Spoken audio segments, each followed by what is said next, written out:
దాని మీద మీకు అంటే పబ్లిక్కి నేను చెప్పాలని అనుకున్నది ఏంటంటే, ఆ రోజు దిల్ రాజు గారిని ఆహ్వానిస్తూ ఆయన ఒక్క వారం రోజుల్లోనే కష్టాలు నష్టాలు ఇన్కమ్ ట్యాక్స్లు ఇవన్నీ అనుభవించారు అని పరిచయం చేయడానికి ఇన్అడ్వర్టెంట్లీ అంటే యథాల ఉద్దేశపూర్వకం కాకుండా ఆ మాట అనాల్సి వచ్చింది.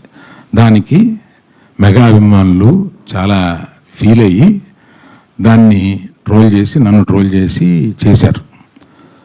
ఫీల్ అయిన అభిమానులకి నేను చెప్తున్నాను, ఉద్దేశపూర్వకంగా చేసింది కాదు. నేను చరణ్ నా కొడుకు లాంటాడు, అంటే నాకున్న ఏకైక మేనలుడు, అతనికి ఉన్న ఏకైక మేనమావని. అందుకని ఎమోషనల్గా చెప్తున్నాను, ప్లీజ్ లీవ్ అస్ బిహైండ్. చరణ్కి నాకు ఉండే ఒక రిలేషన్షిప్ ఇస్ ఎక్సలెంట్ రిలేషన్షిప్లో ఉంటాం మేము. అందుకని please let us leave it alone. అది కేవలం పొరపాటున నేను దిల్ రాజు లైఫ్ చెప్పడానికి అది వాడి ఉండకూడదని అనిపించిన తర్వాత నాకు. Thank you for your understanding అండి.